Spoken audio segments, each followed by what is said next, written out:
Okay. So thank you all for coming. It's been a couple of weeks, so thanks. I appreciate it that you are here with us tonight. And tonight we're going to be talking more about meditation. And so one of the things I'd like to ask first, does anybody have any questions or comments about anything that we have been talking about in the recent past, or something else that you wanted to find out about?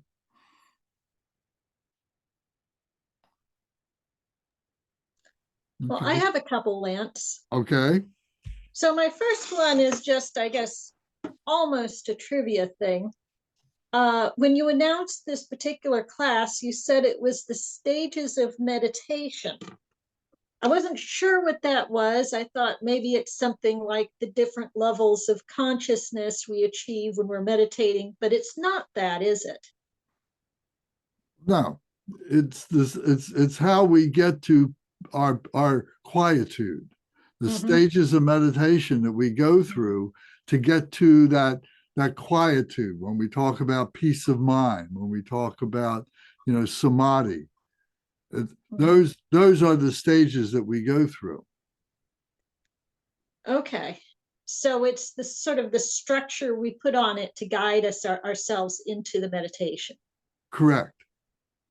So there's many different systems and many different ways to do it. And the way that we follow is the stages of meditation. This book here by Khenpo Samduk, Okay. which is very traditional in the Drikung Kagyu lineage anyway, but I think in most of the other Tibetan lineages is the same repeatable thing that we do every session. And so it becomes very, very easy for us to remember it and to practice it. We'll memorize it and so on. And then through each stage, sometimes when we take a break and we have to come back, we start at the very beginning, and maybe we spend a little bit more time on each of the different levels to refresh our memories. But then we may get to this point where we just have this quiet meditation, this quiet peacefulness. But so at least for a while, a practitioner like myself who's not very advanced, I would strive to go through each of these different stages. Yes, definitely. Every time. Every time. I mean, I do it. Not that I'm a great practitioner or anything like that, but I do it. I know the lamas do it. I know that the Dalai Lama himself does it. I mean, this is the technique to develop a proper meditation practice. Okay. So the last time that we were online together a couple of weeks ago, I had sent a text to everybody. It was either in the email or whatever, that is a printed guide for the stages of meditation. Did you get that? I have it. Very good. Yeah. Okay. So, yes, go ahead. Did you have another question? I do have a different question, but I don't know if somebody else has a question or comment they want to make. I don't want to hog all your time. No, it's quite all right. Please, I want to spend time with everybody tonight talking about this. Okay. The second thing I have is that, well, some of the things we go through in these different stages are intense and a little dark. Well, rather dark, actually. So we might meditate on death as a part of impermanence. We might meditate on the suffering of our mothers or other loved ones as part of our effort to develop more compassion. But those can be very strong experiences, and maybe instead of getting you to quietude, they stir you up. Is there a way to soften these while not completely abandoning the structure? Well, this is the work that we have to do. And, how would you define dark? What does that mean to you? Difficult, or it arises emotion? In this case, arises a lot of negative emotions, particularly the one about imagining the suffering of our mothers. Okay. So I've So, been through that just a year ago. So it's something I'm trying to get through in real life. right.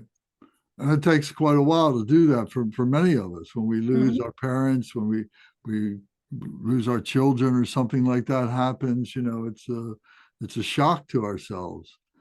And but but that's where the work is. That's what we're trying to do, is to let these emotions rise up and then use these techniques that are described in these stages of meditation to help us to transform those emotions into wisdom. And we do that. Sometimes it takes several sessions, many times, maybe repeatedly over the course of years, in order to be able to resolve that. But this is exactly what the meditation is for. That's what we need to be able to do. So we should look at it that there's darkness. If it's like going into a dark room and you're looking for the light switch, and sometimes you can't find it. So sometimes you back up, maybe you light a match or a cigarette lighter or something like that, and then you go in and you start seeing, some of the things in that room, including the light switch that you were looking for before that you couldn't find. So sometimes a little thing brings a bigger thing. So this is what we're trying to do. We're trying to bring wisdom to ourselves. And wisdom is actualized through our compassion, through our skillful means, through our method. So that's what the stages of meditation is a method for meditation. So when those things come up, whether it's death or any of the other, karma, I know sometimes can be very difficult for people to look at and so on. But it allows us the space in which to be able to examine that. And it's not that we don't have notes. It's not that we don't have books to research. And sometimes our meditation becomes that. If we get stuck with something, we get stuck on death, it's good to have, some other reference books that we can look at and say, well, what does this teacher have to say about that? So like I've got this book here called Vajra's Speech, which is really very good, and takes all these different topics. Here, I just went to a page: enhancement, enlightenment, and endeavor. So what they have to say about it. Sometimes, if we just get on that kind of a gerbil kind of a wheel that keeps going around, without opening up ourselves to something new, we just keep going over the same circle. So sometimes we have to open ourselves up to some new thoughts, to some new ideas, and so on. So our meditation should be part of that. If there's a topic that you're stuck on, find a book for it, Google it, or something, or maybe ask one of your Dharma brothers and sisters or one of your teachers. Ask them, oh, I keep getting stuck on this, and maybe they'll recommend a book to you, something that you need to work on your own. Okay. Does that make sense? Is that what you were looking for, or is that the hard way out? Well, I'd say it probably is the hard way out, but Dharma is hard. I guess I'm just looking for a way forward, and even if the way forward is hard, that's the way it is. If it was easy, we would all do it and be done. Right. So yeah, I'll have to digest this. Thank you. So if there's specific things, but this particular book, like I said, Vajra's speech is very good, and there's many other speeches. There's a great book called Transformation of Suffering. I don't know if I've recommended it to you before, but Transformation of Suffering, that was written by Kenshin Rinpoche, the man who translated the Jewel Ornament of Liberation.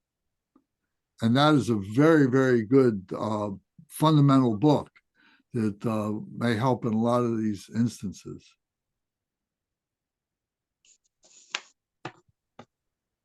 Thanks. I'll have to look into that. So I want to come back to you, but before I do, I want to go to Brendan, and I want to ask Brendan, you know, are you doing anything for a practice? Are you doing anything to develop your own personal practice at home or somewhere else? A lot of reading. And Okay. one thing I wanted to mention is something, while we're on the topic of darkness, something I was reading actually before we got started was The Jewel Tree of Tibet by Robert Thurman.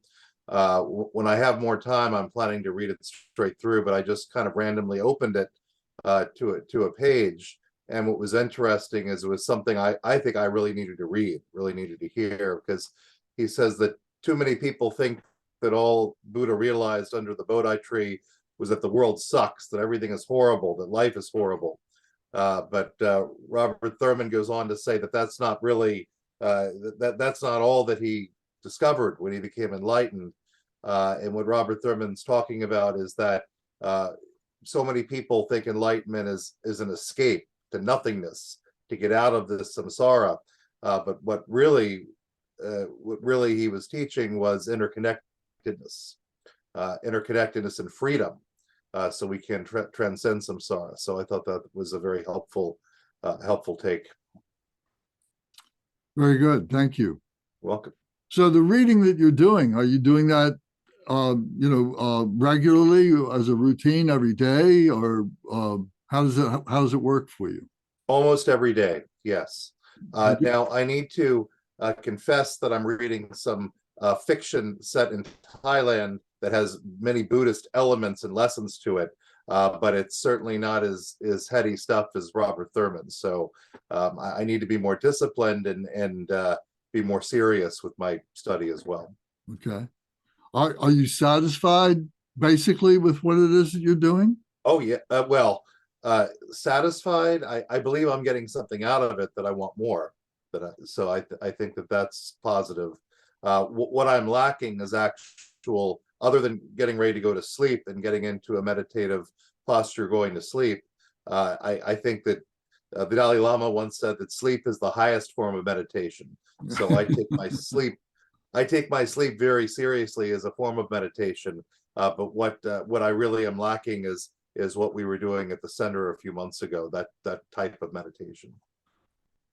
Are you doing this at the end of the day before you retire for the night? No, we usually actually read in the morning when I wake up early. Okay. I find at night I get too tired to read. I see. What do you think about reciting the opening prayers that we recite and the dedication prayers? I love the prayer where we talk about taking refuge in the Buddha and the Dharma and the Sangha. I find that very helpful, and I've even started to teach it to my children as well. Do you recite those prayers during the time of your reading meditation? No, not usually. I think that would be a good element to incorporate, though.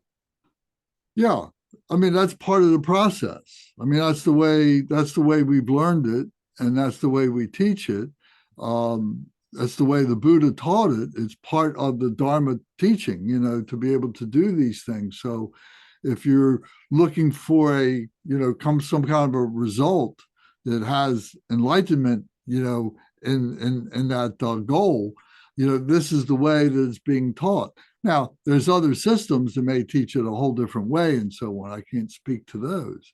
But for our system, it's a vital part of that. So even if you're reading, which is fine to do that, but to start it with doing the opening prayers, then do your reading, and then at the end dedicate the merit and so on at the climax, and then that's establishing this routine and getting into, because you'll see that this system will continue to grow, and the middle part of what you read, of what you contemplate, that's what's going to change. But the prayers at the beginning and the prayers at the end are not going to change, because they are both remembrances to yourself. to your intellectual mind as to define what it is that we're doing. And that's one of the most essential things that we need, because we are undisciplined in the beginning. And that's what we're trying to do, is to discipline ourselves. But our ego, the ego says, oh, I got a better idea. You don't have to do that because you're special. You don't need that kind of rigidity. You don't need that kind of routine like that. You just go on and do what you want. So that's a trap of the ego that makes us think that we know more than the masters know. But there's a system in place, and that's what we're trying to encourage everybody to take up, and then we can really track to see if there's any benefit to it, and what that benefit is. So let me move on to Tom. So Tom, I know you're a devout practitioner, and what comments do you have about this? How did you get to doing your practice on a regular basis rather than allowing yourself to slide, for long periods of time? Oh, that's a good question. It's been, I've been doing it for so long. It just, I forgot why, but. How long has it been? It's been years, Well, I mean, since the Vajra,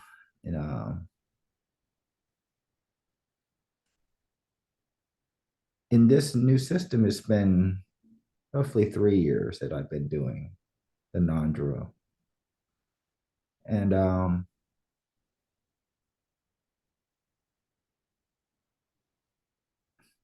I'm the type of person, if I give my word, even if it kills me, I'll follow through with it. And sometimes you have to have that type of mentality almost when you shouldn't just loosely give your word, and you tend to devote yourself to something. You should really give yourself wholeheartedly. No exceptions, no excuses. But I know that's not easy. It took me a long time to get to that point. But like today, I felt terrible this morning. I got a cold. I don't know if it's cold or COVID or something. I still got up, did my practice for 2 hours, and then went back to sleep. I was just wiped out. But when I skip my practice or try to come up with an excuse not to do it,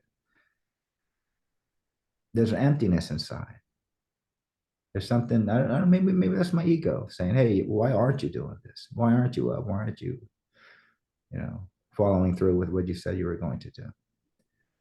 But afterwards, there's a great peace within. And, once you find that peace within, it's really hard. It's almost impossible to fathom to go without practicing. Yeah. But like I said, it took me a long time to get to that point. I'm sure it took me many, many lifetimes to get to this point. And I still have many, many lifetimes to go till I'm even a practitioner. I'm just a beginner. So I encourage everyone, don't ever give up. If you fall back, just get back up and do it again. If you fall down, do it, get up, do it again. No one's judging. You're all already enlightened. All you have to do is realize it. So, do you have a routine that you follow? Sure. Yeah, get up 5 o'clock in the morning, wash up, start doing some chanting, and then start doing prostrations. Do you do motivational prayers? Oh, certainly. Oh, yes. The motivation day. You start with the motivation prayers, and then you start in your practice, and then at the end you have a dedication. But yeah, I mean, you have the outer preliminary teachings, that you as simple as they may be, the 4 thoughts that turn the mind. I mean, you can, like I said, you can make a whole practice of just doing those reciting those four things and contemplating and meditating on that. It doesn't have to be some really difficult or profound teaching. That those four thoughts that turn to mind are profound. Even Jit Sungren said, those are the foundation. Those are the foundations of your teachings, of all the teachings. Those are the most profound. And once you and out of the four, the thought of impermanence, you really realize, impermanence. Then you figured out half the battle there is won. Then you realize that you need to do practice. That how fortunate we are to have the Dharma. So Very good. I'm going to look for something that I want to put up on the screen. Just should maybe just take me a minute here. sure.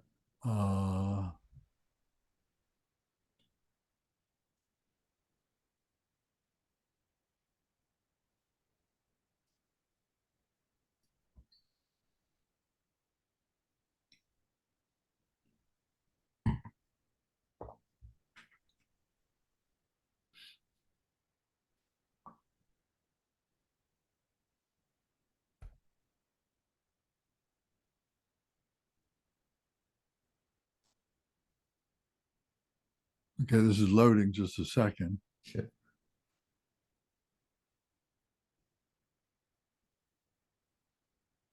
And then one more thing now.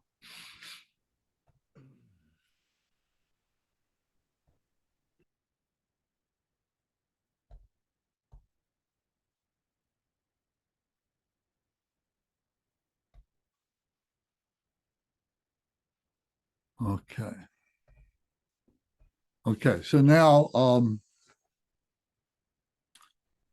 Feza, would you share with us what what it is what your background is like, and have you done any kind of meditation yourself? Sure. I've attempted to do meditation, but I think I'm still largely unfamiliar with the core foundations of practicing it properly in order to actually practice it effectively.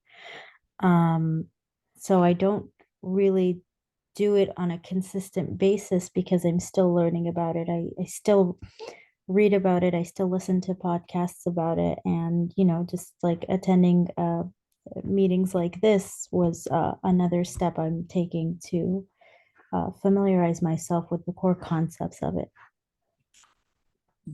Have you read anything specifically about Tibetan Buddhism?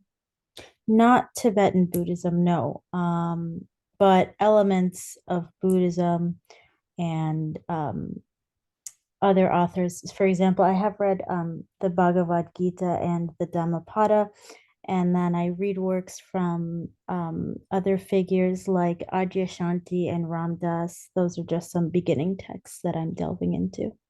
Well, that's great. Ram Dass, what have you read of Ram Dass? I read Polishing the Mirror and I listened to his podcast a lot. So I'm very familiar with a lot of his work. Did you ever read Be Here Now? No, I know that's a big one, but I haven't gotten my hands on it quite yet. Okay. Yeah. So, what are you looking for, from a class like this? Are you looking for leadership? Are you looking for fellowship? Are you looking for instruction? What is it that you're looking for?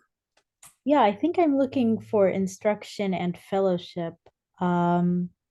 And I think, I was all over the place before I read about Buddhism and spirituality in general. So when I started reading about it, the concepts of it seemed very ideal to, how they say, free yourself from suffering and diminishing the ego. So a lot of that I feel like was, my ego is very much the heart of my suffering. So that's why I decided to further my education.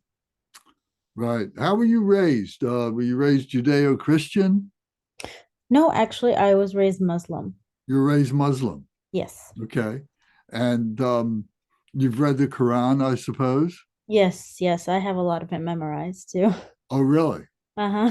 Are your folks practicing Muslim? Yeah, they're quite conservative. What do they think about your looking into other traditions? Mom, well, I explained to mom a little bit about Buddhism, and I told her it's really more of a science of the mind than, worshiping deities and things like that. And she seemed a little more open about it. I don't really talk to dad much about it, but it's not really my biggest concern anymore to carry that. Okay. Yeah.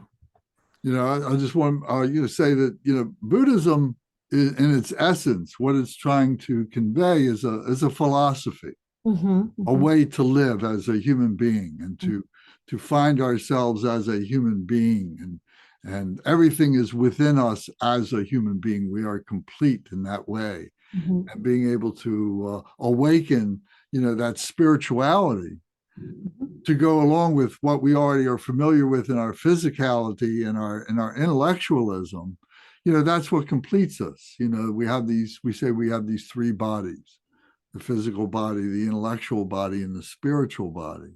And that in Buddhism, we talk about that because it's a philosophy, it has elements, or the fundamental elements are shared by all the different other traditions. And there are people who practice Buddhism as a religion, but it's not intended that way. When we look up the word religion in the dictionary, the first thing it usually says, that the dictionary will say, it's human being or man's relationship with a supreme being. So we don't look at the Buddha as being a supreme being. The Buddha was a human being, just like us. And that our goal is to be Buddha, that we have Buddha within ourselves, that awakened quality of realizing who we are as a human being, and being able to treat other beings in the same way, and so on. Okay.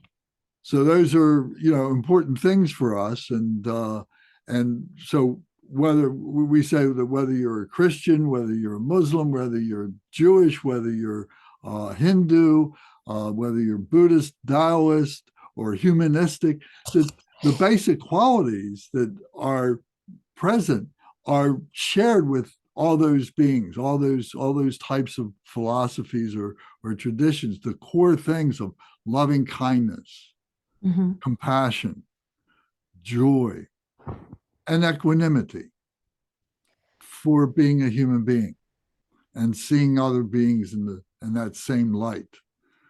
So our meditation is what allows us to recognize the things that keep us from that, and then to allow us to recognize the antidotes to those confusions that we have, that's arising, those falsities, those emotions, and so on.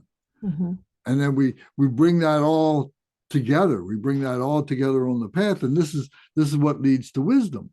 Wisdom doesn't come from sticking your head in the sand and saying, "Oh, I'm not going to pay attention to that," or "I fear that, I'm not going to pay attention to that," or "That's unnecessary." Wisdom is bringing it on the path so we can see what it is and turning the light onto it. Revealing the darkness, revealing the cause of the darkness, so that we can see how we can fix things, because our lives don't go perfectly smooth. They have lots of wanderings, and we need to be able to bring it back. So if we know that there's a pathway that we can bring everything to, and that for us is a great thing. We think that's what we're trying to develop, and the meditation is a key key tool in being able to do that. Mhm, mhm. When you say loving kindness, it's a term I've heard very much. But I asked somebody from the yoga community to help me understand what it was, and they said it's not really a concept you can define. So are there any texts on it that can help me understand the fundamentals of loving kindness? Absolutely. There's a number of books that we have at the center. Dharma Surya, we have um, Learning Buddhism, but Mhm. actually that's not in print anymore. We don't have any more hard copies of that. But Oh, I can send you a PDF of the entire book if you're sure. interested. I would love it. Yes. And then the companion book to that is Stages of Meditation. Yes, I wrote that one down when you showed it. Yeah, so learning Buddhism is kind of like the academics, and then the academics need to be actualized, and that would be stages of the meditation. Mhm. So the two kind of go parallel with each other. Okay.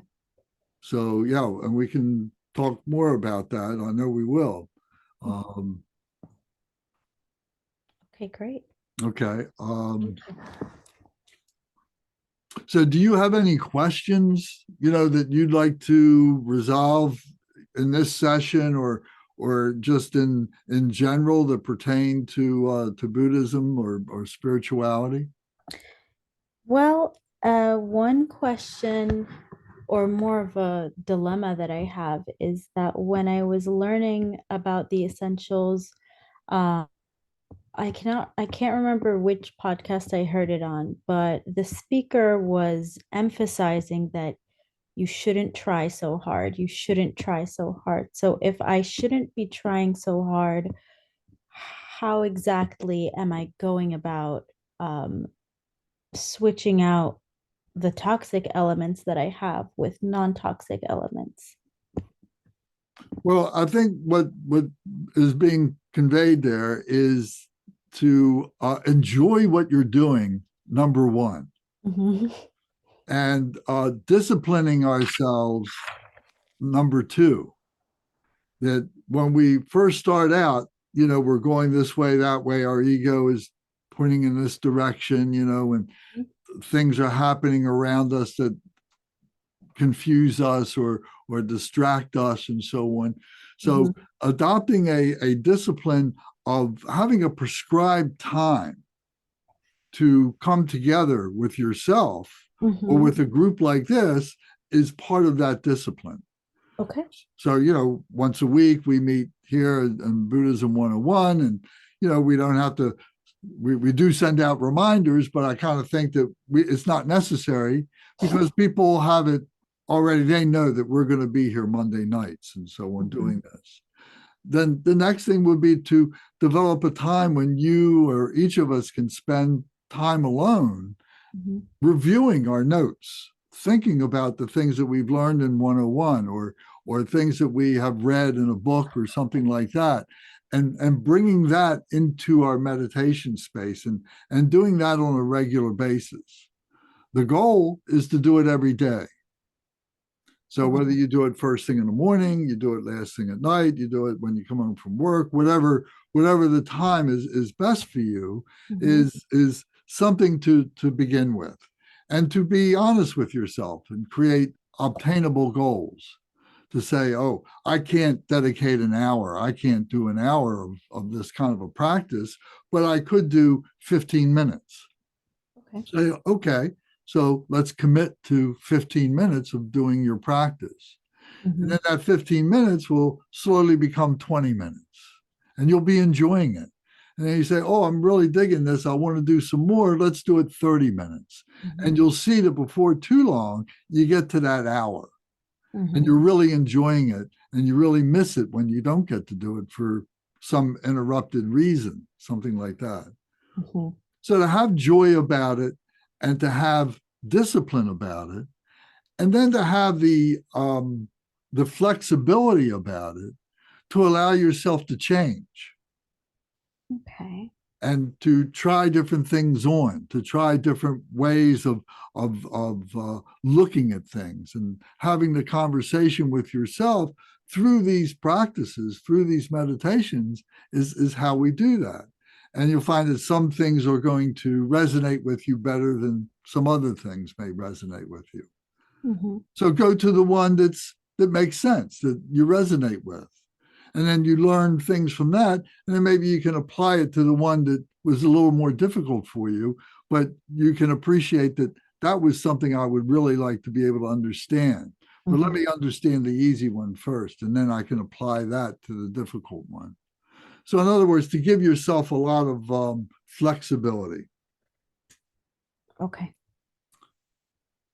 So we talk about that there's a what? What is it that we're talking about? What are these things? What are these teachings? What is this study? And then we talk about the why. Why do we need to do these things? Why are we doing this? Why are we studying? Why are we coming together to talk about this? Why are we meditating? Why? And then the third thing is how. How do we do this? How do we enter into this? How do we engage this? So these questions are what we're trying to answer in Buddhism 101 to establish, our discipline in being able to enjoy ourselves more. Because that's the goal, to enjoy ourselves, to enjoy our humanness, and recognize that it's through our humanness that we're able to find loving kindness, that we're able to find compassion, to find joy, and to find equanimity, that sense of sameness with all beings, that sense of balance that we have with all nature and all beings and so on. Sorry, I'm just writing things down. That's okay. Good. I'm glad you're writing. That's good. That's a good thing. So so we all have this booklet that is a prayer booklet that we made up for our 101 group, and it's based on prayers that we that are very, very old. Some of these prayers come from the Buddha himself, and some come from masters who came after the Buddha. Mhm. The Buddha, are you familiar that the Buddha was a human being, like I said? Yes, I know his story. Okay, good. All right. So it's through his gift of the Dharma that we're able to bring our consciousness focused on these issues. Mhm. So if you come to our center sometime, we'll be glad to hand you one of these books that you can take home with you, and maybe some other things that we have to share with you that will help in being able to for you to develop your practice and so on like that. In the meantime, I can screen share this, I think. Let me try this.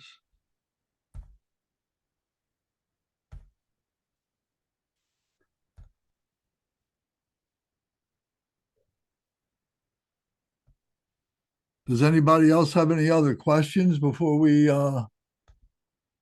any other comments before we get started? Because what we're going to do now is we're going to start our practice.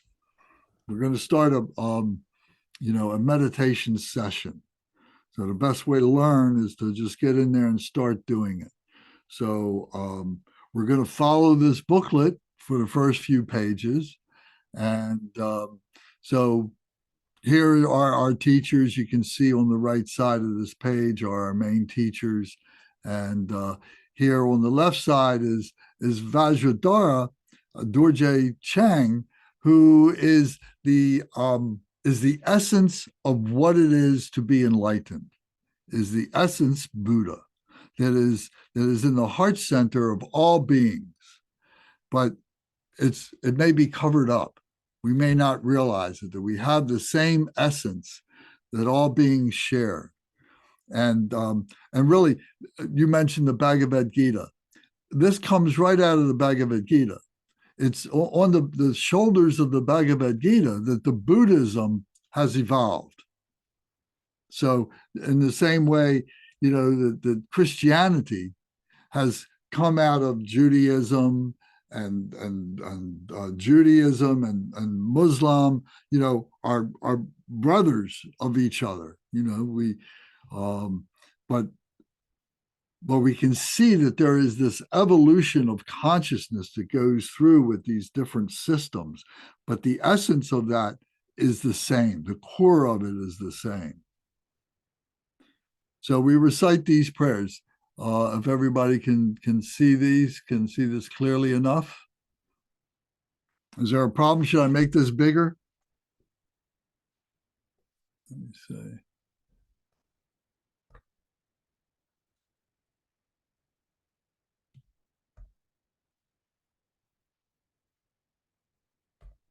There we go. Does that help a little bit? Okay. So we're going to recite these prayers 3 times. So this first prayer is the altruistic motivation, which means that the reason why we are doing this, our intention, our motivation is for our brothers and sisters, for the benefit of others. And if we do this for our family and our friends, that's very easy to do. But if we do this for people who have difficulty in their lives, and maybe they have anger towards us or towards other people, that this is especially who we have motivation for. It's easy to do it for our family, for our friends. It's more difficult to do it for our difficult ones. But in our heart of hearts, we want everybody to be the same. We want everybody to be happy. We want everybody to be feeling that they are loved and that there's compassion for them when they suffer, and that we can share all that together. So this prayer we recite out loud 3 times. All mother sentient beings, especially those enemies who hate me, obstructors who harm me, and those who create obstacles on my path to liberation and omniscience. May they experience happiness, be separated from suffering, and swiftly I will establish them in the state of unsurpassed, perfect, complete, and precious Buddhahood. All mother sentient beings, especially those enemies who hate me, obstructors who harm me, and those who create obstacles on my path to liberation and omniscience. May they experience happiness, be separated from suffering, and swiftly I will establish them in the state of unsurpassed, perfect, complete, and precious Buddhahood. All mother sentient beings, especially those enemies who hate me, obstructors who harm me, and those who create obstacles on my path to liberation and omniscience. May they experience happiness, be separated from suffering, and swiftly I will establish them in the state of unsurpassed, perfect, complete, and precious Buddhahood. So the second of our prayers is called the Action Bodhicitta prayer. Bodhicitta is a Sanskrit word. Bodhi means enlightenment, and chitta means the heart mind. We talk about that we have our heart mind. This is our big mind. Our little mind is our intellectual mind. So the bodhicitta is the awakened heart mind, is the holy and heart mind, bodhicitta. So now taking this holy enlightened mind and putting it into action is what this prayer calls for. So we will recite this 3 times together. Thus, until I achieve enlightenment, I perform virtuous deeds with body, speech, and mind. Until death, I perform virtuous deeds with body, speech, and mind. From now until this time tomorrow, I perform virtuous deeds with body, speech, and mind. Thus, until I achieve enlightenment, I perform virtuous deeds with body, speech, and mind. Until death, I perform virtuous deeds with body, speech, and mind. From now until this time tomorrow, I perform virtuous deeds with body, speech, and mind. Thus, until I achieve enlightenment, I take refuge. I perform virtuous deeds with body, speech, and mind. Until death, I perform virtuous deeds with body, speech, and mind. From now until this time tomorrow, I perform virtuous deeds with body, speech, and mind. So this is the purity that we're trying to get to, that all of our action, everything that we do with our body, with our speech, and with our mind is from the holy enlightened mind, is from our Bodhicitta, loving kindness, compassion, joy, and equanimity. So now we go to this next two prayers. This first one, the one on the left here, is the short refuge prayer. So what this is, refuge, of course, is like going to your home, going to a safe place. So for us, the safe place is our Buddha nature, is our true nature within our heart center. So whether we call it God, whether we call it Christ, whether we call it Yahweh, whatever name we have for it, Buddha, whatever name we have for this pure nature, we're all sharing that. And we want to go to that. We want that to be who we are, that it shines forth. And that's what radiates all around us and illuminates all the darkness around us, is this refuge of our body, speech, and mind. So we say that the Buddha, the Dharma, and the Sangha are most excellent. The Buddha is the mind of the Buddha. So that's in the heart center. The big mind is the Buddha. The Dharma is the teaching of the Buddha. The Dharma, this is the speech of the Buddha. This is the intellectualization of what that heart center, of what that true nature is trying to cause us to be a complete human being, to be a happy, satisfied human being.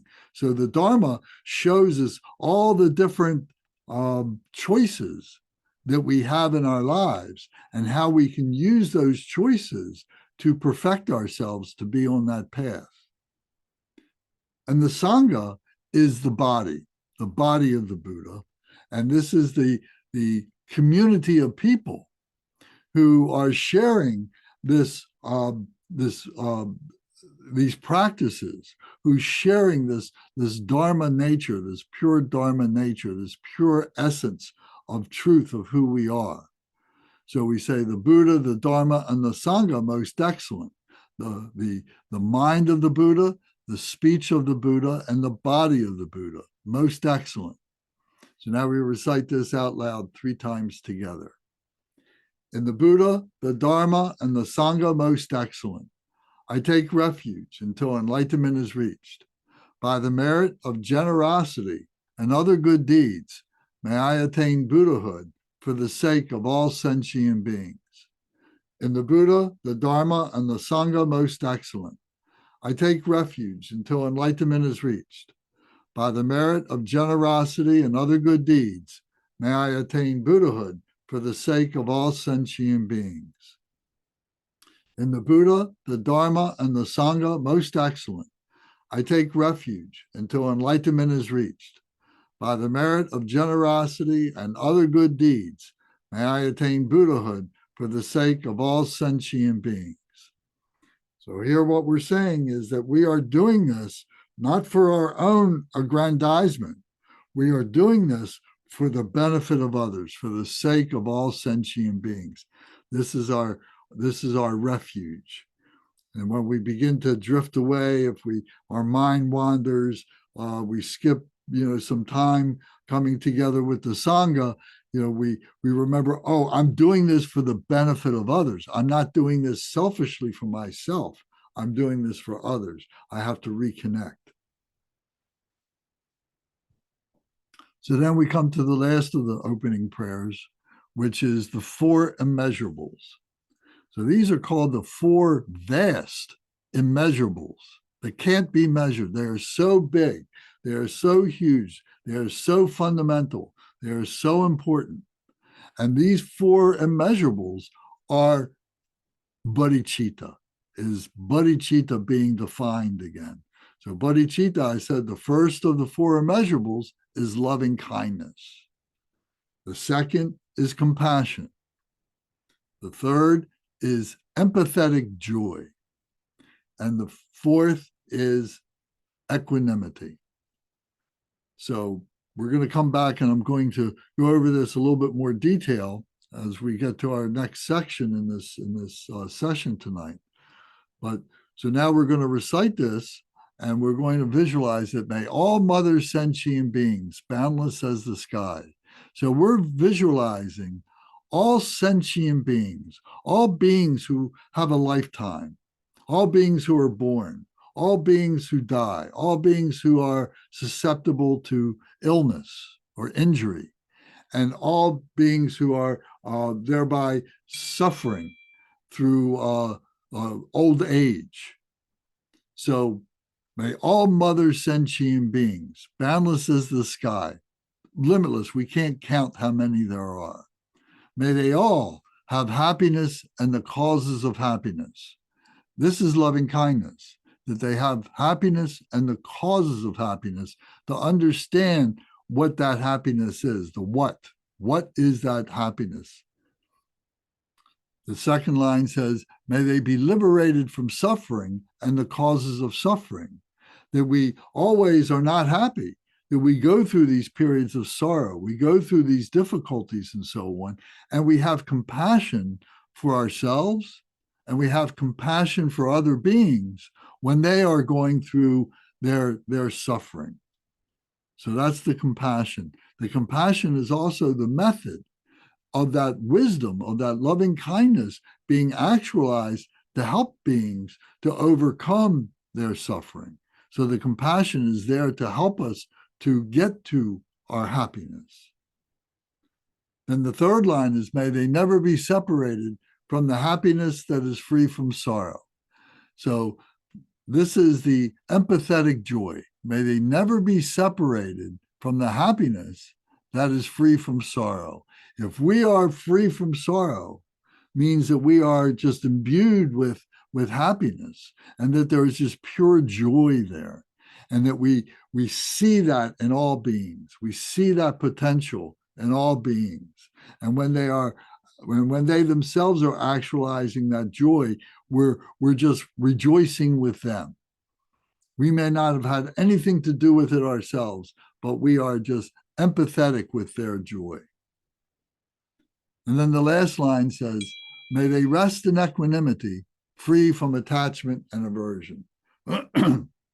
So this equanimity is this sense of balance, this sense of being able to realize this equality in all things. Sometimes it's not 50-50. Sometimes it's 60-40. Sometimes it's 70-30. There's different ways in which this balance can be maintained. But we recognize that there is this equanimity, there is this equipoise within ourselves and within all beings. And this is one of the qualities of a wholly enlightened being, is to be in equanimity despite whatever forces, external forces are going on outside of themselves. Within themselves, they are in a sense of equanimity. So these are the four vast, immeasurable qualities of bodhicitta. So now we recite this 3 times out loud. May all mother sentient beings, boundless as the sky, have happiness and the causes of happiness. May they be liberated from suffering and the causes of suffering. May they never be separated from the happiness that is free from sorrow. May they rest in equanimity, free from attachment and aversion. May all mother sentient beings, boundless as the sky, have happiness and the causes of happiness. May they be liberated from suffering and the causes of suffering. May they never be separated from the happiness that is free from sorrow. May they rest in equanimity, free from attachment and aversion. May all mother sentient beings, boundless as the sky, have happiness and the causes of happiness. May they be liberated from suffering and the causes of suffering. May they never be separated from the happiness that is free from sorrow. May they rest in equanimity, free from attachment and aversion. Okay, let me just move this for a second here, please.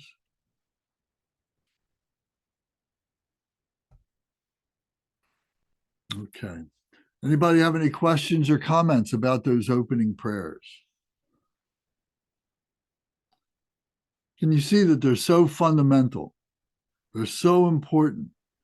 And we can have all good intentions during the day, but then we get a bad phone call, we get some bad encounter with somebody, something happens, we see something on television, we read something on our phones, something upsets us, and it bothers us through the rest of the day, and maybe even into the nighttime, and maybe even our sleep is disturbed, that we're not sleeping well. We might fall asleep, but then we wake up 2 o'clock in the morning and can't fall back to sleep again because some emotional thing is churning around in our head. But by reciting these 4 prayers every day really helps us to get ourselves back on track, despite what might have happened yesterday, or despite what anxiety we might have for what's going to happen later on today. Maybe we have a meeting or something with somebody that we know is going to be difficult. It helps us to get ourselves on track. It's like taking a locomotive and that's fallen off the railroad tracks and you're putting it back on the tracks, and now it can chug along and get to its proper destination and so on. So that's how fundamental these prayers are, to state our motivation to ourselves. We're saying it out loud to ourselves. It's very important to do it that way. We hear ourselves saying it. We're not just reading it quietly to ourselves. And sometimes we can be thinking several things at the same time.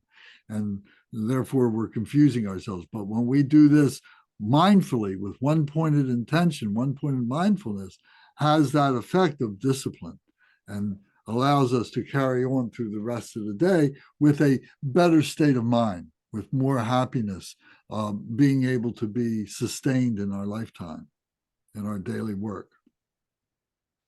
Okay.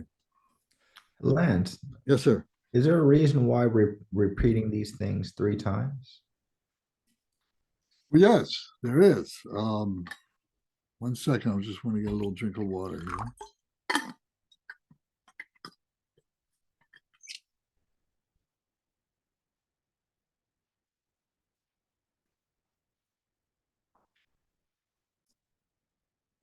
Buddhism, as well as many other traditions, have a way in which they engage your mindfulness. And so this is not unique to Buddhism, in other words. When we first read this, when we recite this out loud, we're looking at the words and there's an outer meaning with these. You know, what does each word mean in a very general sense, in a very superficial way, and so on. But then when we read it the second time and we have had some time to study this, we've been taught the inner meaning of these different words and the phrases and the way these sentences go together and so on, there's the inner meaning to this. So the second reading, we're reflecting on the inner meaning of those words, the inner meaning of what the totality of what that prayer is and so on. And then as we begin to do that, as we're doing that, as we're going through the day over and over again, reciting these prayers and having experience and so on, we begin to recognize that these prayers work for us during our daily things that we do. And we start having a relationship with the intention, with the motivation of each of those prayers. So the third recitation of that prayer is remembering our secret meaning. What the secret meaning, the meaning that we had when we saw that this prayer was engaged in something that was going on in our lives. And we keep it secret for an important reason, and that is that not everybody may understand your reason for this being the way it is. And they may say something disparaging about it. They may say, oh, you got that wrong or something, but then you say, well, that's what it meant to me. And that's important to me. So we keep those things kind of secret to ourselves.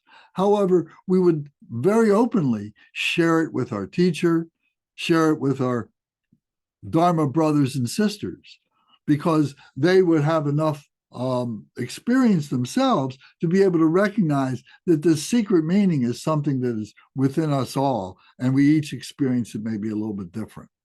So the first reading is the outer general meaning. The second meaning is the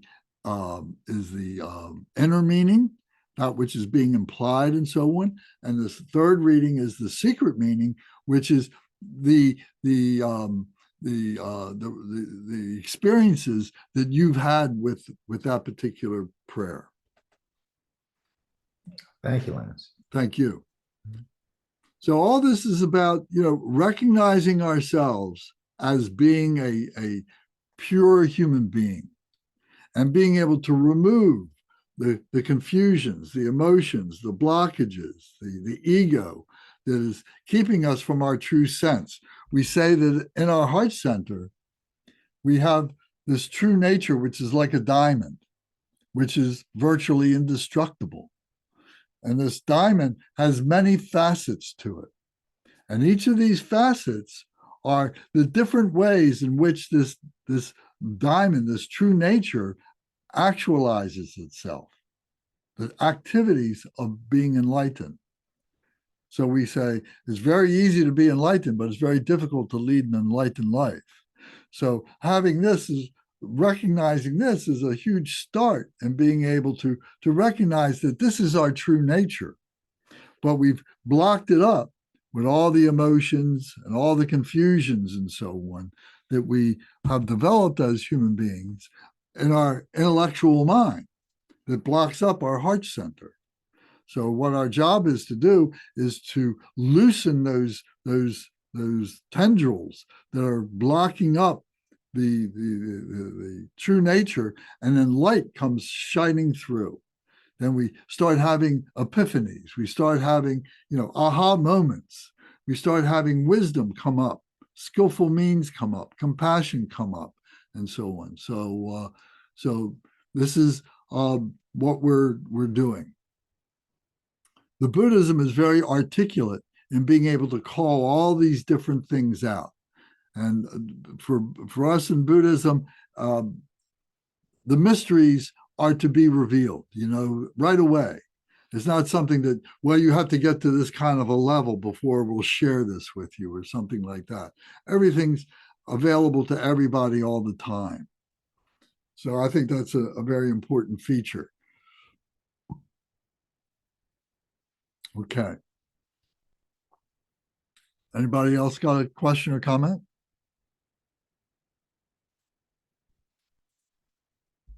Okay. So now we're going to continue with the stages of meditation.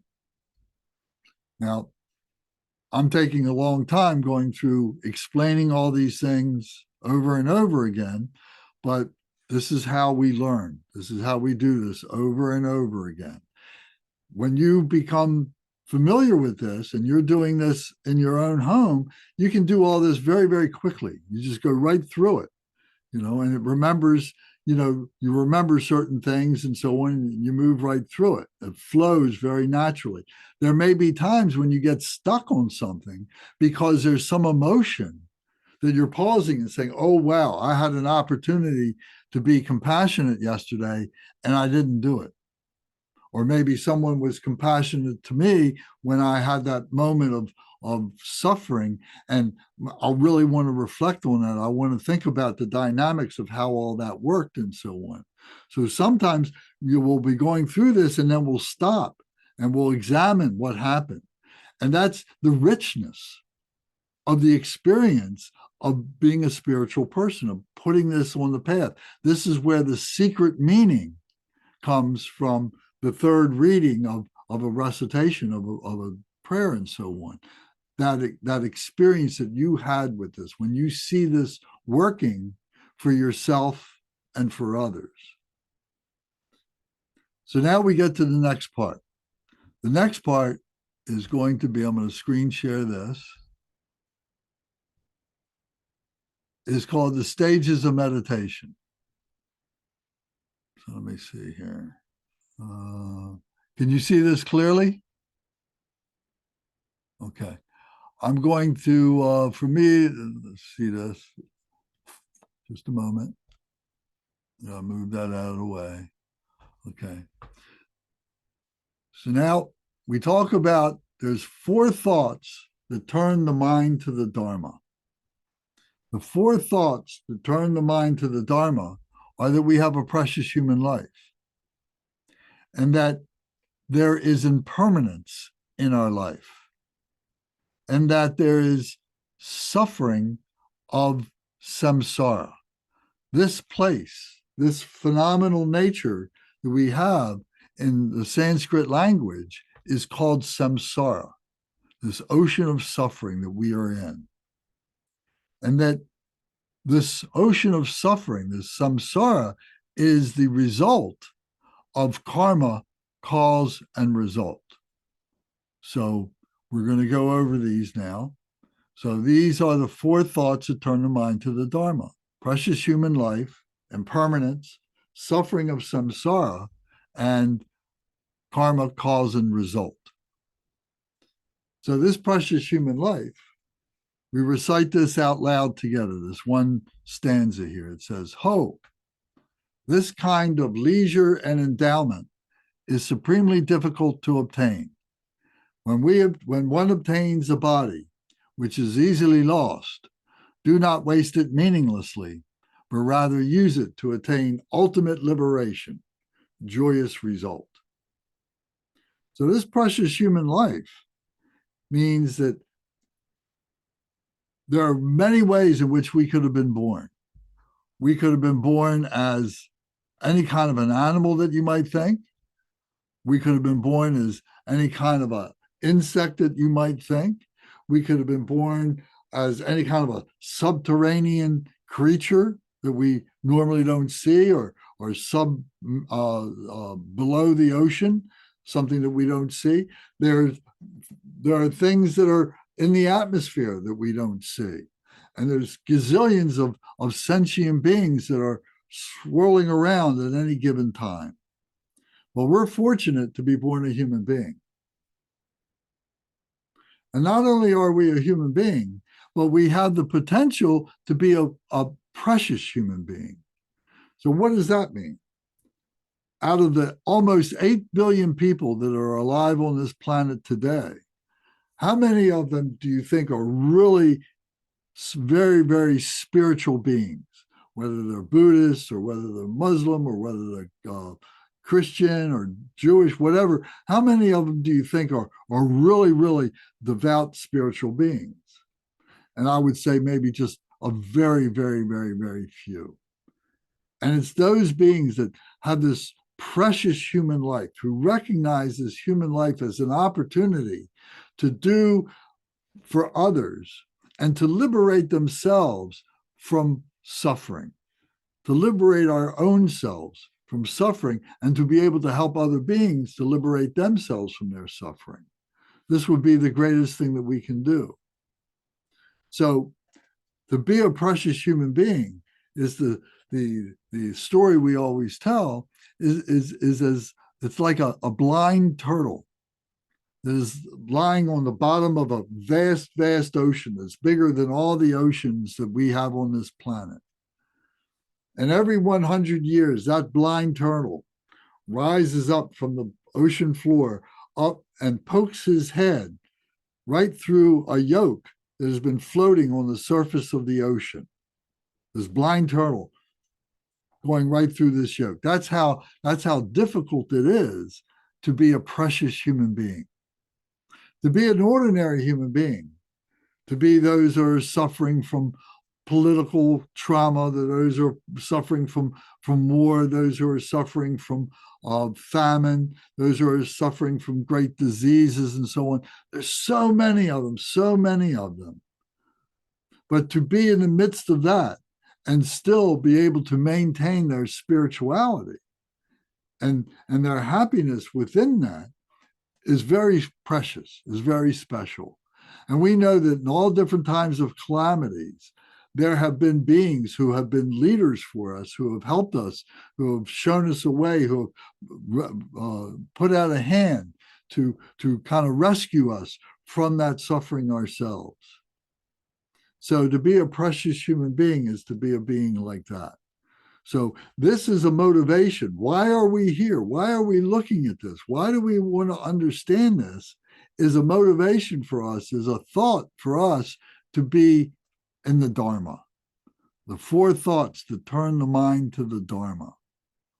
This is one of them. Why are we here? Why are we a human being? Why was I born here at this time? Why do I live this way and this with this family and so on? Why do I have these opportunities and so on? I have a precious life and I recognize that. Why? So this is one of the thoughts that motivates us to study the Buddhism along with any other spiritual practice and to be able to stabilize that within ourselves. So I'm just going to put this back up for a moment. Oops. Hello, just a second. Where did that other thing go? There it is. Okay. So just for a moment, just read this precious human life. Read it quietly to yourself.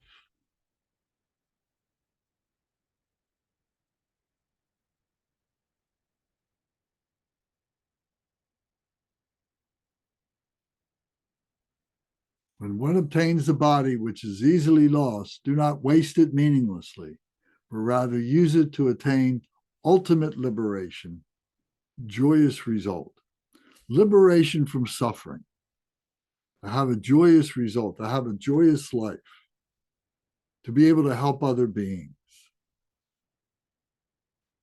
So the Dharma helps us to recognize that and to be able to guide ourselves through that and to stabilize our precious human life. So now the next of the 4 thoughts is impermanence. So we read this out loud together. Impermanence.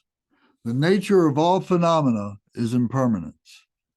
Death is a certainty to all who are born. Death can descend anytime, like a drop of morning dew on a blade of grass. Quick, it is time to make effort for the essence of the Dharma. So what this means is that the nature of phenomena, this samsara that we were introduced to just before, this ocean of suffering, this phenomenal nature, we don't know how it got here. Some people would say, oh, God created all this, or a supreme being created all this. Maybe so. We don't know. We know that we didn't have anything to do with it directly, but we know that we are part of what it is. We know that. And it's phenomenal because we can't fully understand it. And part of what we're trying to come to grips with is our ego being able to accept the fact that sometimes we just don't know. The ego will develop a false sense of pride and arrogance, thinking that, oh, I can know everything. And if I don't know something, I can fabricate a story that is going to make others say, oh, wow, this guy's a wise person. He knows what is going on when I don't know what's going on. So this phenomenal nature is impermanent. We don't know how it got here. We don't know how it's going to end. We know that within our lives as human beings, that we were born, we have the gift of being born, we have the gift of living, and then we have the gift of death. And then we go through a period where we can be reborn again. Maybe not as Lance in his body, or Brendan in his body, or Tom in his body, etc. But that there's this continuum, this vibration that continues on of life, that we talk about, we meditate upon, we think about this and so on. And it's part of that phenomenal nature. So all this is impermanence. All this is really thought up in the head. All this is our intellectual observation of what we think is going on. So we say death is a certainty to all who are born, and death can descend anytime like a drop of morning dew on a blade of grass. Quick, it is time to make effort for the essence of the Dharma. The Dharma here has got a capital D. And what this means is this is a pathway. It is the Buddha pathway, the pathway of liberation as taught by the Buddha Dharma. The Dharma is the speech, is the articulation of the Buddha Shakyamuni, who lived 2,600 years ago. This is not the only way. There's many different pathways. There's many different dharmas. But when we capitalize D, Dharma, what we're referring to is the Buddha Dharma, so that we can make that distinction and understand that's what we're talking about. So we need to be able to understand that things change and to be able to accept the change. And we accept the change by taking refuge in the Buddha, the Dharma, and the Sangha that we started off with in our first prayers. The Buddha, the Dharma, and the Sangha, that we take refuge in that what we are, what we're looking at right now on these TV screens and so on, is just an appearance. It's not who we actually are. And if we look at each other in person, we're just looking at these bodies, but we're seeing a physical body. We're hearing an intellectual mind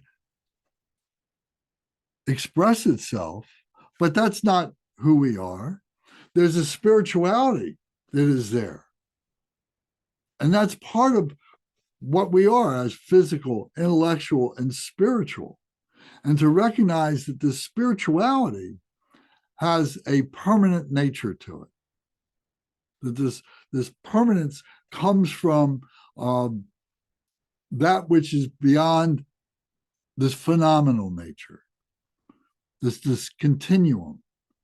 So this impermanence is to our mortal selves, is to all beings, to this planet, to this solar system, and to all that we see around us and so on, is all impermanent. So by learning to let go of that, we're freeing ourselves of the attachments and of the aversions that we have that create negativity for us, confusion for us, and so on. So this is the second of the four thoughts that turn the mind to the Dharma. What is impermanence? Why is impermanence important for us? Why do we have to identify it? And how is the process? How do we do that? So this is what we're doing now. So just read this quietly to yourself for a minute, impermanence, and just reflect on the meaning of that.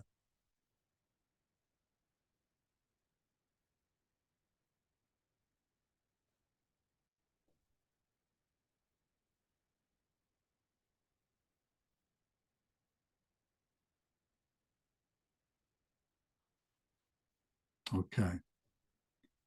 So this prayer is something that we recite every day. This is part of our stages of meditation. And then when we finish this section of stages of meditation, then we would do our practice. We would recite other prayers. We would read books. We would study our notes, whatever.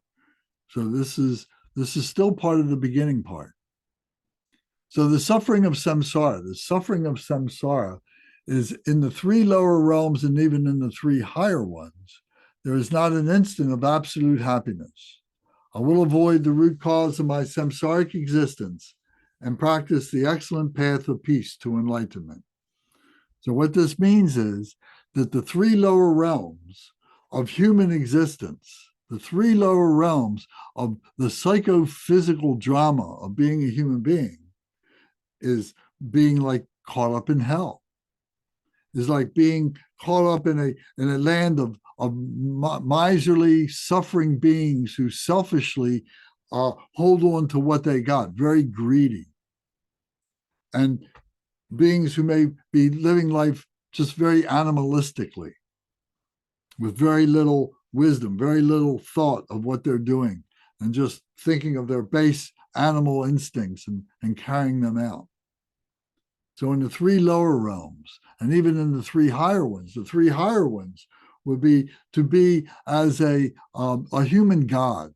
Many people think of themselves as being a human god, that they are so great and so wonderful and have such a wonderful life that all they want is their pleasures, and they completely ignore the sufferings of others, despite the fact that they may be able to help tremendously through their accomplishments, through their wisdom, through their abilities to be able to think of themselves as being a living God, a human God. They're keeping it selfishly for themselves. They become very prideful.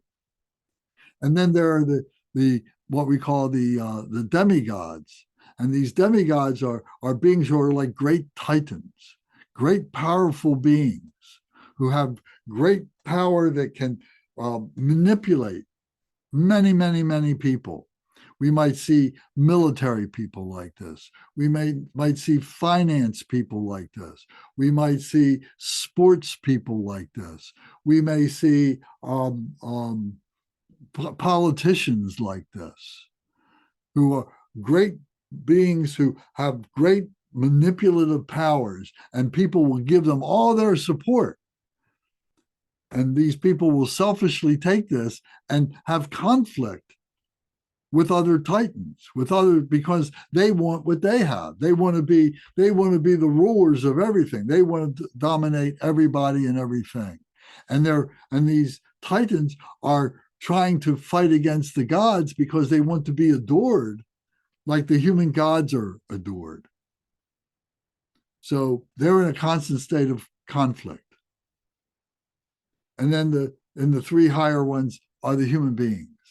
The human beings who desire to have this life, who desire to want to have all these things, to be like a human god, to be like a titan, to be like an animal, to be like a demigod, or excuse me, a hungry ghost. The ones that I say are miserable, and the ones that are in hell. This is the psychophysical drama of being a human being.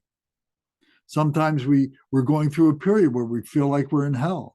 Sometimes we're going through a period where we're acting very animalistically, etc. So when we reflect on this, we see that these are the sufferings of samsara. This is what it is to be a human being. Even in the three lower ones, and even in the three higher ones, there is not an instant of absolute happiness. Even in the God realm, of the human God realm, there's not an instant of absolute freedom, of liberation. There's always the fear that they're going to lose all that adoration that others have for them. I will avoid the root cause of my samsaric existence and practice the excellent path of peace to enlightenment. The root cause of my samsaric existence. How did I get born as a human being in this samsaric existence? How did it happen? We don't know exactly. We can say, well, there's many different ways this can happen. And within the Buddha Dharma, we learn all those different ways in which it can happen, but we can't know exactly what happened. And it really doesn't matter. All we know is that we have this life now. And all that we can do is to take responsibility for the excellent path of peace to enlightenment within ourselves and for the benefit of others. That's the only thing that we can control, is ourselves. How we got here, we don't know. It doesn't matter. But we know that we're here now, and we know that we have these tools of bodhicitta to be able to actualize this liberation, this freedom from confusion, this freedom from suffering, hatred, ignorance, attachment, desire, pridefulness, and greediness, and jealousy, We know that we can control that if we have the right tools. So the suffering of samsara is recalling that and saying, oh, this is the third step of being on the path, the stages, excuse me, or the four thoughts that turn the mind to the Dharma. This is the third thought, is the suffering of samsara. So, in the general sense now, we come to the fourth, which is karma, cause, and result. This is the dynamic of how we do wind up as being a human being in a general sense. It says the fruit of one's positive karma is happiness. Suffering is the fruit of negative karma. The inexorable karmic causation is the mode of abiding in all dharmas. Henceforth, practice the Dharma by distinguishing between what should be practiced and what should be given up. So karma is a Sanskrit word that means action, taking action, doing something. Thought can be an action, speech can be an action, something we do with our hands and our feet, our body, all can be actions, all can be karma. But karma doesn't happen just by itself. Action doesn't happen by itself. There is a cause that makes that action be a choice. So that cause can be a thought. Maybe it's somebody is coming at you and you have the thought, oh, my life is in danger. I need to do something to protect my life.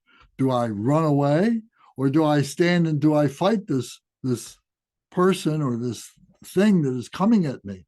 What karma, what action am I going to take? Am I going to kill somebody else to protect myself? Which is a very important question to ask. We're not going to try and solve that question right now. But the point is that we are making choices all the time. We have all these causes. We have all these forces that are coming on us from work, from our family, from friends, from our own desires, and so on. We have all these forces coming to us that want us to take an action, to engage in a karma. And that whatever karma we take, whatever action we take, has a result. And that result can be a good result or a bad result. The karma can be a good action or a bad action. The cause can be a good action or a bad action, or excuse me, a good cause or a bad cause. So we can take a bad cause. Oh, I'm going to steal money from the liquor store. I'm going to go in and rob the liquor store. But then I go in, and as I go in there, I have a change of mind. I have a change of heart, and I see somebody who is really destitute, who's standing there and needs some help, and I find a way in which to help them. So I've taken that cause, which was to go rob the store, and I've changed that cause into a good cause to be able to help somebody in some way and have a positive result. Likewise, I can have a good cause, and I can contaminate it with a bad action, with a bad karma, and then have a bad result as a result of that. So there's many permutations that we can examine with karma, cause, and result. And there's at least 2 or 3 classes that we do in Buddhism 101 that goes to all those different permutations to be able to examine that and see that. So if we see that the fruit of one's positive karma is happiness, the fruit, the result is happiness, and the suffering is the fruit of negative karma, the inexorable karmic causation. Inexorable means that we can't refute it. We can't argue against it. It is a natural law, this law of reciprocity. And we can examine that. We can look at that and see how it's so subtle that we begin to take it for granted. Some people fight it, but their lives are full of misery because they won't accept the result that they keep getting of their bad actions, or they take for granted that their happiness is entitled to them. They don't see that there's been a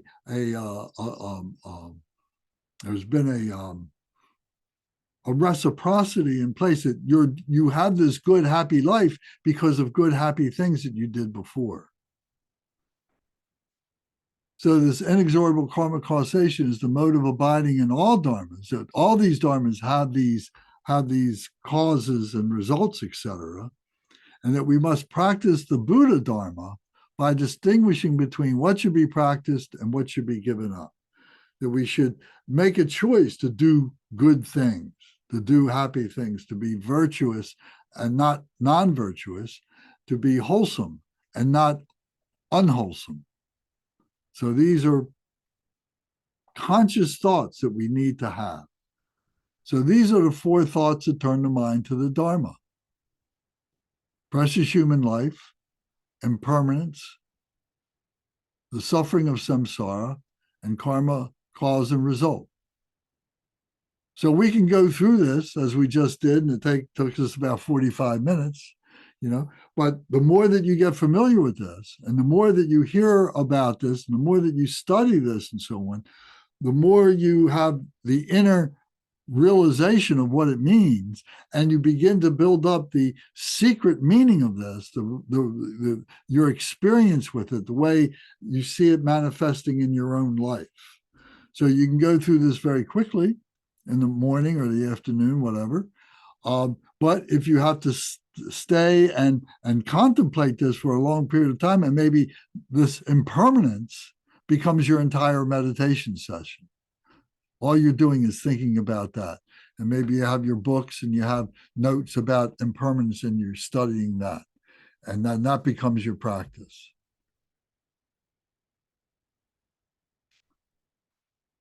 So now we come to the first method to attain enlightenment, loving kindness. So this came up in the questions we were talking about earlier. So loving kindness, what is loving kindness? This is the first method to attain enlightenment. It says, we read out loud together. All sentient beings, limitless as the infinite nature of space, have been our mothers from beginningless time until this lifetime. Therefore, for these kind mothers to sustain happiness, it is necessary for me to relinquish hatred and develop loving kindness. The 4 kindnesses of the mother has shown that she gave birth to our body. She would give up her life for oneself. She taught one what to take up and what to abandon, and she performed austerities for one's benefit. So this loving kindness, what does this mean?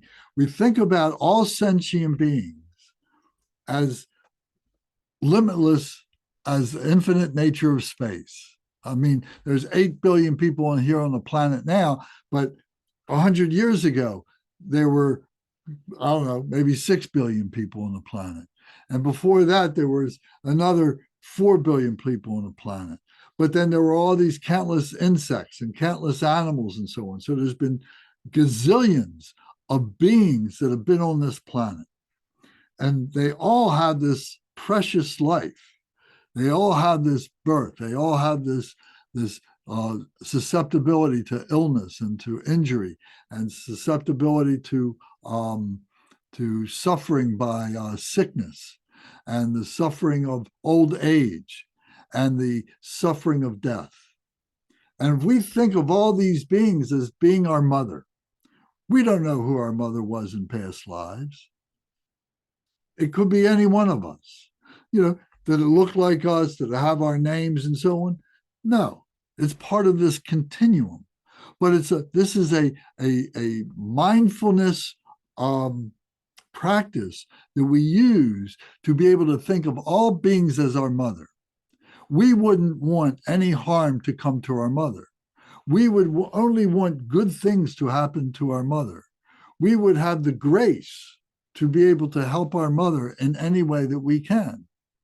So if we think of all these beings as being our mother, it makes it easier for us to say, oh, wow, this person lives halfway around the world, and this person is waging war and they want to do terrible things, or this person has been stealing from us and doing these terrible things and killing us and doing all these things. But if I think of these beings as my mother, I would have a degree of forgiveness.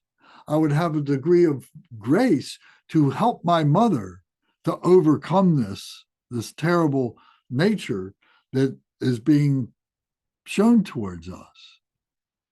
So we would want happiness for our mothers.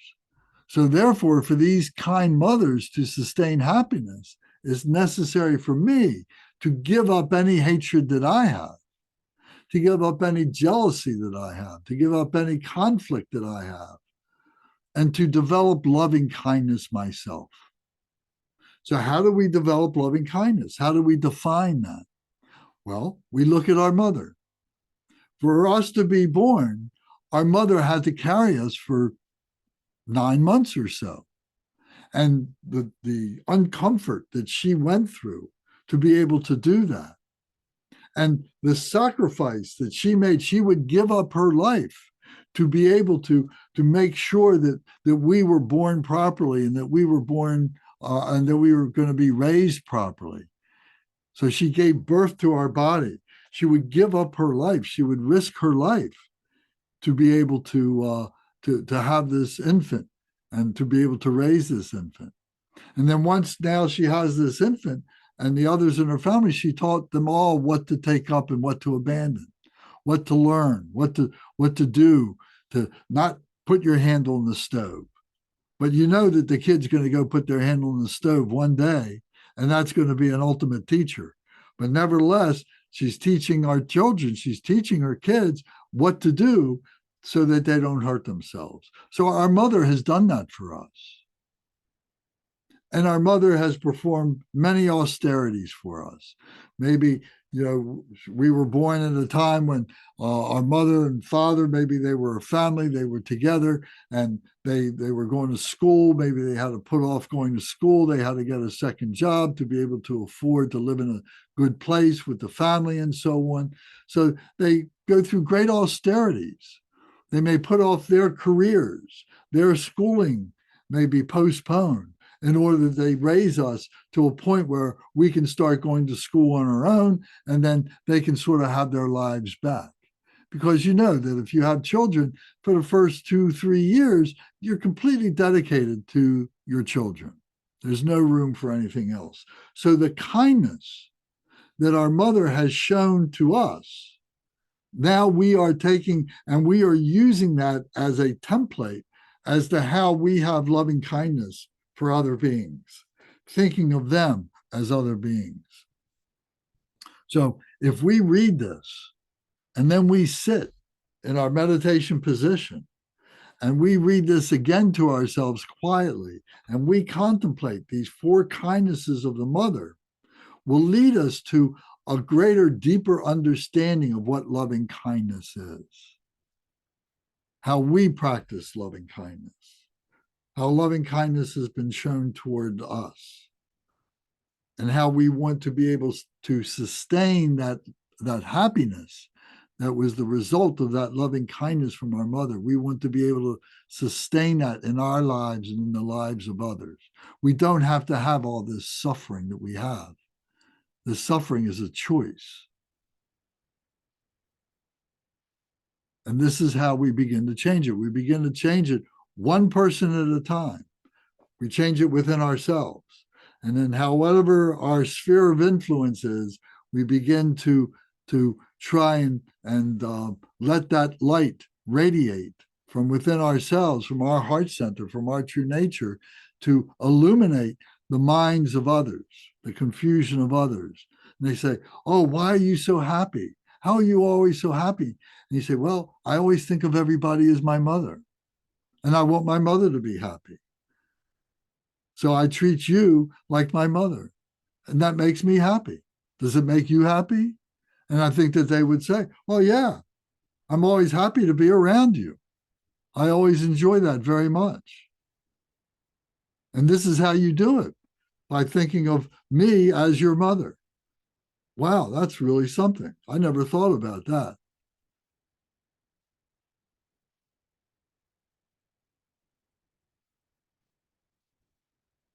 So then the next method to attain enlightenment is what we call compassion.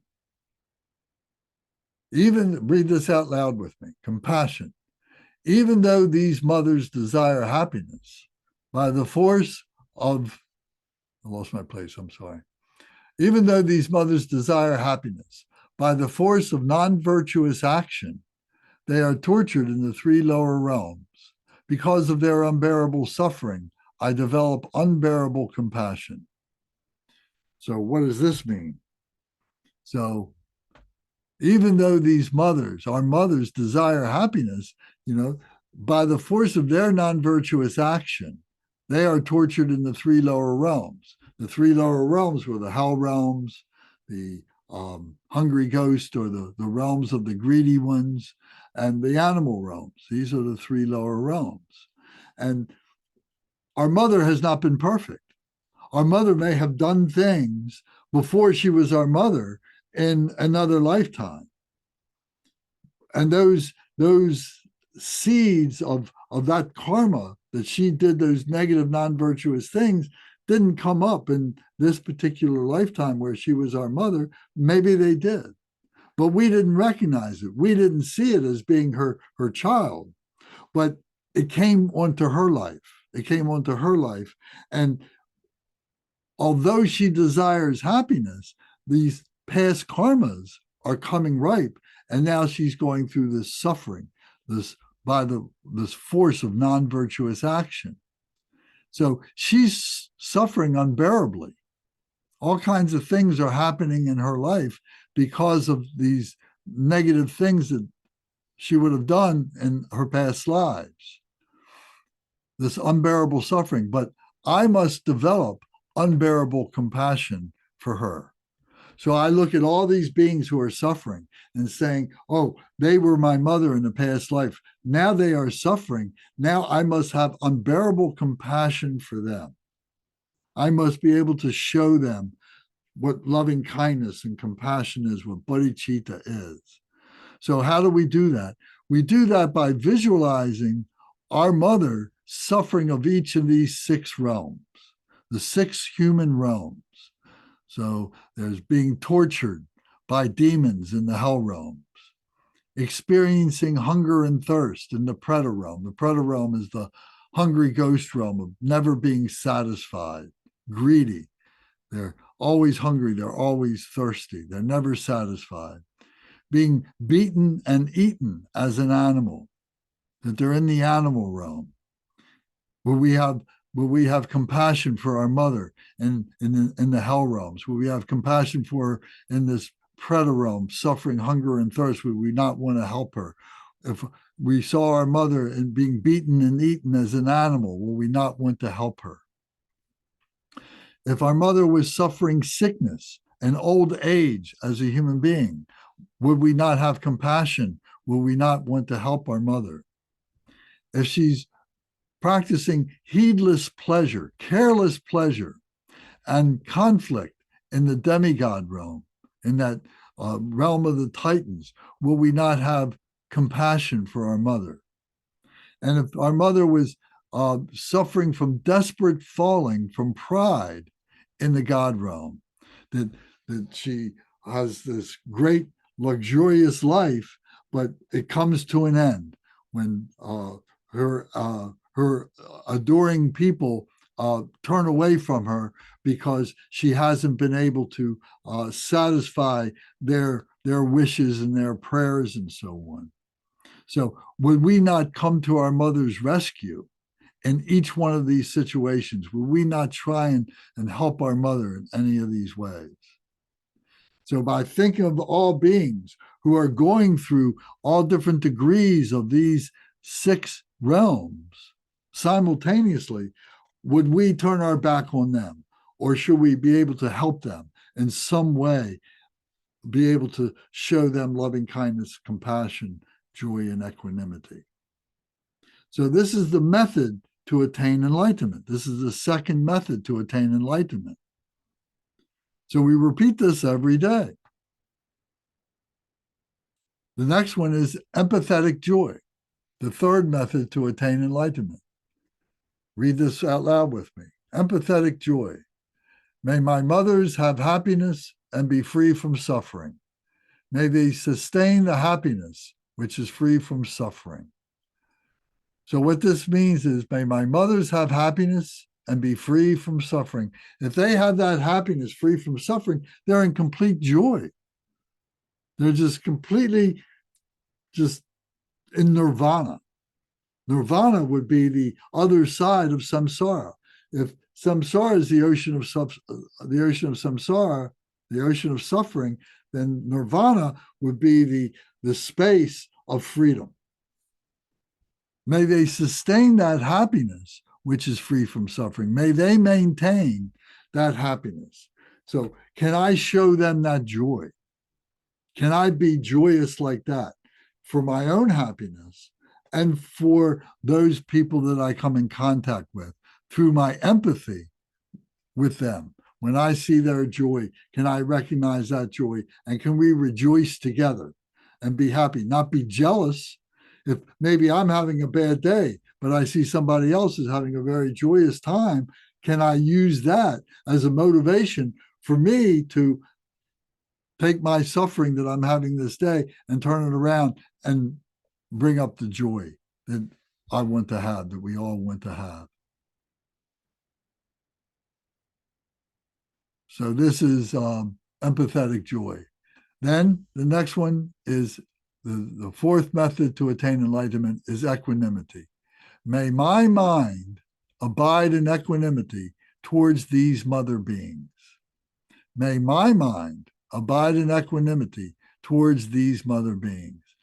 I can't change their mind. You can't change their mind.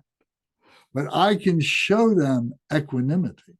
I can change my mind that I'm not going to be miserable, that I'm not going to be unhappy, that I'm not going to be suffering, and abide in equanimity towards these mother beings, whether they're good or whether they're bad.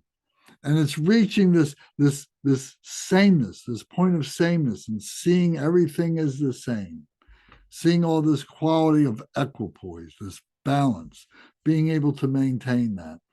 I can only change my own mind. And this is what we try to do. So these are the four methods to attain enlightenment.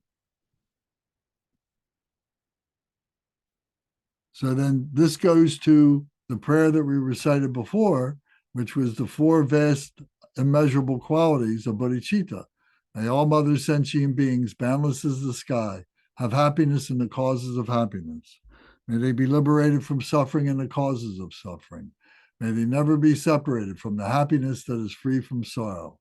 May they rest in equanimity, free from attachment and aversion. So now we practice the fifth method to attain enlightenment is that bodhicitta. Everything we do now is with bodhicitta. And we recite this to help us to remember. Now I lack the ability to bring the happiness to these migrators. Therefore, I engage my mind diligently to attain the supreme ultimate state and bring these mother beings to complete happiness. Bodhicitta, the unity of emptiness and compassion. I make effort to practice the ultimate Dharma beyond conceptual thoughts. Vajra Samaza, which is Sanskrit for indestructible vow that breaks through. So what this means is, what this bodhicitta here is explaining is that if I can maintain this quietude, if I can attain this mind of enlightenment within myself, and I'm able to sustain that and radiate that for all beings, and that becomes a light. And then as my light and your light and everybody else's light all comes together, it becomes very, very, very, very powerful. So this is how we change the world. This is how we change suffering. We may not be able to change this world. You know, that's another conversation. but there is something that we are part of that we can't comprehend as an ordinary human being. But through our meditation, we have glimpses of it. Through our meditation, when we focus our mind, when we focus our body, that we have, it's like a key fitting into a lock that opens up our heart center where this true nature is. And this true nature is inexpressible. The only thing that we can say after we experience this is love. For all those who have gone through this, and many, many masters, books and books, prayers and prayers, centuries and centuries of people and so on have had this experience and talk about this experience. And it's very subtle, but it's very rich. And it is the essence of who we are as human beings. Our essence is not to wage war. Our essence is not to spread disease. Our essence is not to steal from other beings, etc., like that. These are all confusions. These are all contaminations of our true holy nature. So this is what we're waking up to. Buddha, the word Buddha is a Sanskrit word that means the awakened one. And that's what we're awakening to. And we have the power to be able to discover this and sustain this.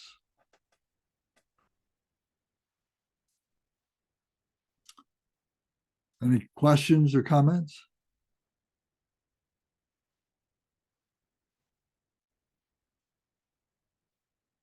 Okay. So these would be the opening prayers, and then we would go into our practice, our study. And so if we have 15 minutes, we would go through it very quickly, so on like that. And what we're trying to do is to demonstrate to you, to show you how you develop a meaningful practice, something that will be repeatable and something that will lead to enlightenment. This is the system of the Dharma.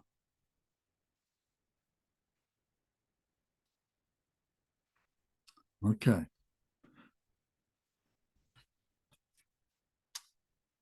Faiza, what do you think of that?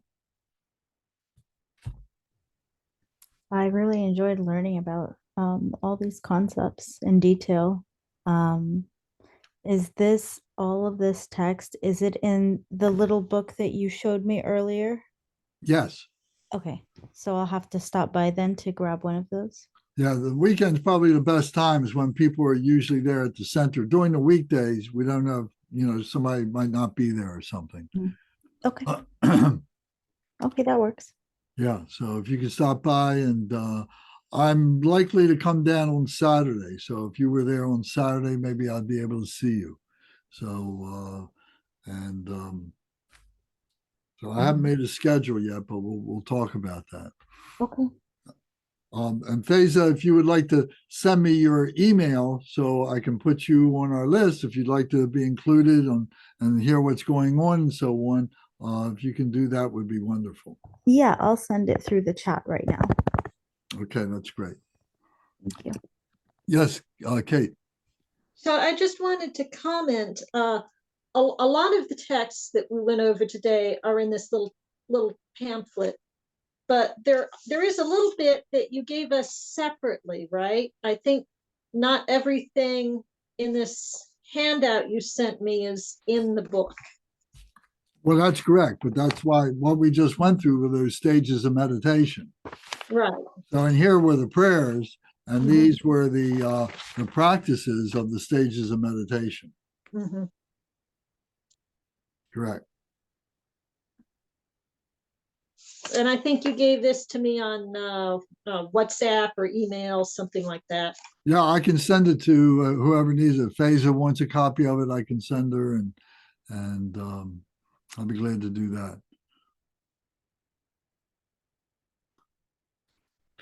So thank you for your patience. I appreciate that, I kind of went on this, but I thought it was important to continue this in a mind stream, because this is what we need to do, to develop this mind stream of focus.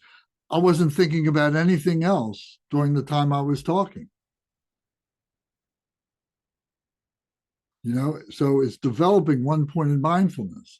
And if your meditation, if your session at home by yourself becomes that mindful, that's what you want.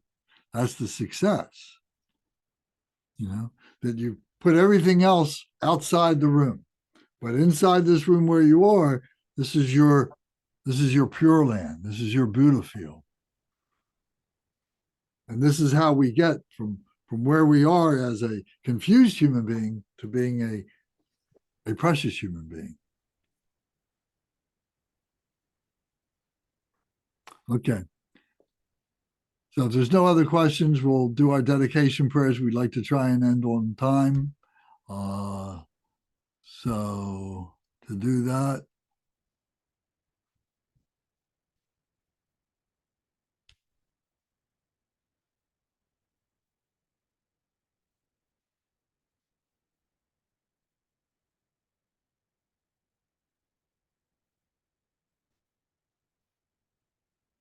okay. So here, I presume everybody can see this. Okay, this is the dedication prayer by Lord Jigden Sumgun, who is the founder of our lineage. So we can explain more about that another time.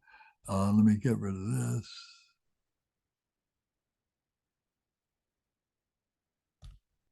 Okay, so we recite this out loud together. Glorious, holy, venerable, precious, kind root and lineage lamas, divine assembly of yidams and assemblies of Buddhas, Bodhisattvas, yogins, yoginis, and dakinis, dwelling in the 10 directions, please hear my prayer. May the virtues collected in the 3 times by myself and all sentient beings in samsara and nirvana and the innate word of virtue not result in the 8 worldly concerns, the 4 causes of samsara, or rebirth as a Shravaka or Pratyeka Buddha. May all mothers sentient beings, especially those enemies who hate me and mine, obstructors who harm, misleading Mars, and the hordes of demons, experience happiness, be separated from suffering, and swiftly attain unsurpassed, perfect, complete, and precious Buddhahood. By the power of this vast root of virtue, may I benefit all beings through my body, speech, and mind. May the afflictions of desire, hatred, ignorance, arrogance, and jealousy not arise in my mind. May attachment to fame, reputation, wealth, honor, and concern for this life not arise for even a moment. May my mind stream,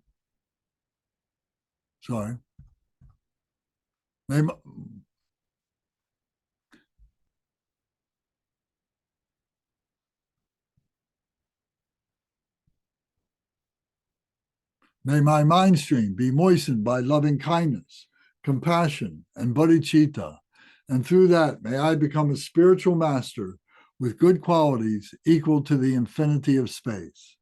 May I gain a supreme attainment of Mahamudra in this very life. May the torment of suffering not arise even at the time of my death. May I not die with negative thoughts. May I not die confused by wrong view. May I not experience an untimely death. May I die joyfully and happily in the great luminosity of the mind as such and the pervading clarity of Dharmata. May I, in any case, gain the supreme attainment of Mahamudra at the time of death or in the bardo. Om. Let me, sorry. Om. Ah. Hom. Om. Ah. Hom. Om. Ah. Hom. May my body, speech, and mind become inseparable with the body, speech, and mind of all the enlightened ones for the benefit of all sentient beings. Thank you very much. Thanks very much for joining us. Thank you, Lance. You're welcome. Thank you, Lance. You're Thank welcome. you, everyone. Okay. Good session. Thank you. Thank you. So we'll be here again next week, and okay. Thank you. Faiza, did you send me, you sent me that? Okay. Yes, I sent you my email. Okay, good. I got it. All right. Well, thank you all, and I'll see you soon. Mhm. Like, Okay.